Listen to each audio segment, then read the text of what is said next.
Hello, welcome to episode 2 Red Crosses of my video blog series Into the Hole. So in this episode, I'm going to show you two different sites. The first one is going to be a data site, which is called Unsecured Frontier Receiver.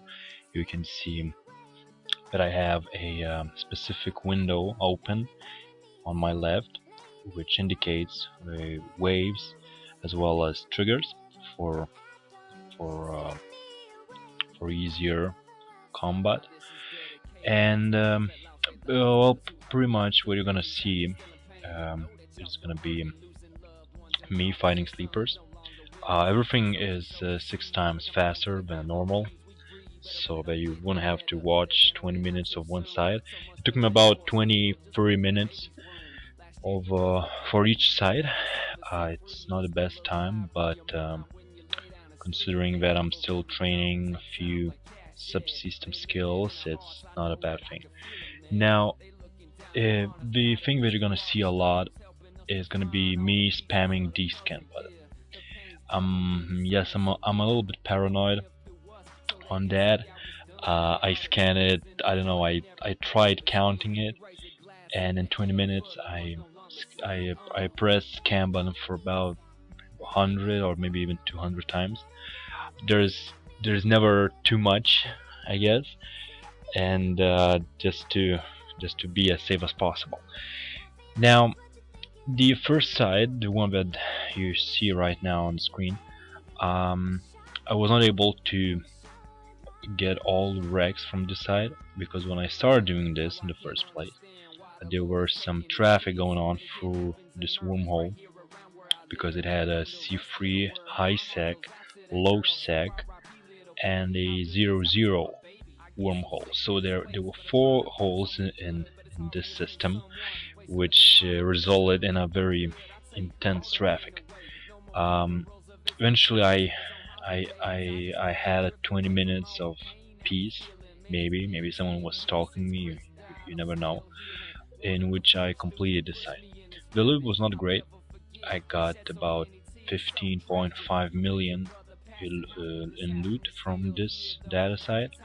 I hacked all those scans. Well, I first scanned them with the cargo scanner, and just to have this little experiment of mine, I hacked most of them, and it didn't had any good loot in there, just a few data cores for subsystems.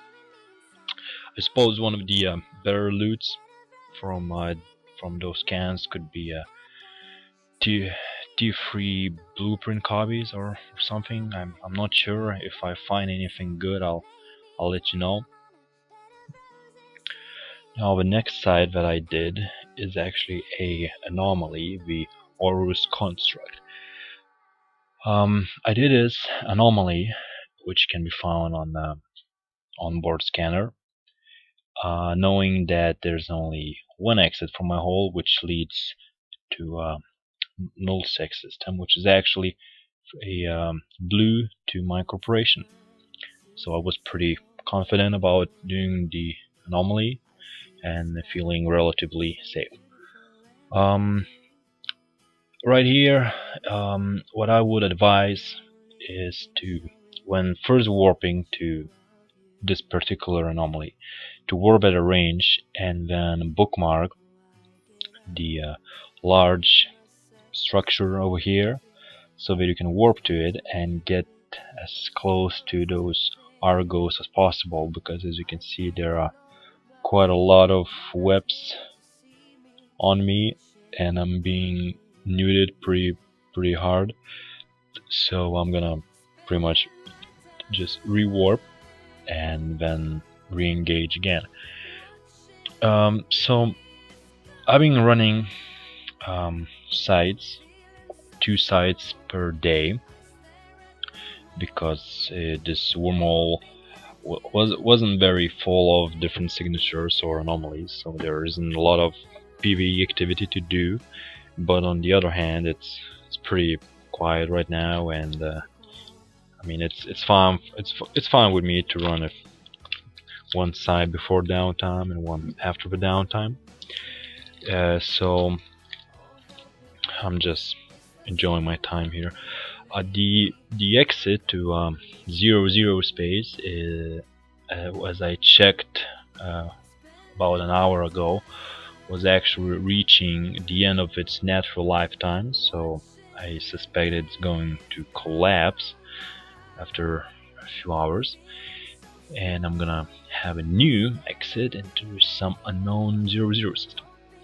Now what I realized is that since I live in a wormhole which has a static to 00, that gives me very little traffic. I mean, except if in a case when there are multiple wormholes connected to mine, and you know, well, you understand that there might be a little bit more traffic going on.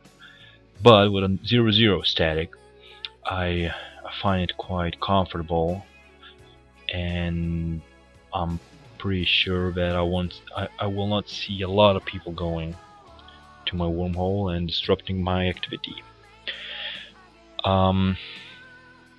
Well, I'm just gonna finish there. I'm just want to note that before going to wormhole or just day tripping into a wormhole, I would strongly recommend having a salvaging trained to level 4 at least.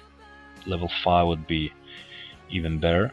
In my case, I'm actually training it to level 3 right now, and it's not good, I know, so I can't actually salvage those wrecks. Well, I can, but it takes a lot of time.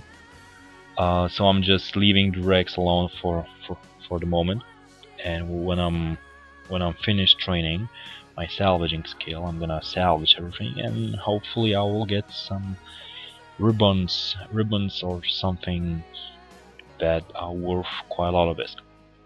So guys, thanks for listening. I'm gonna leave you with the rest of the video, and I'm looking forward for the next episode.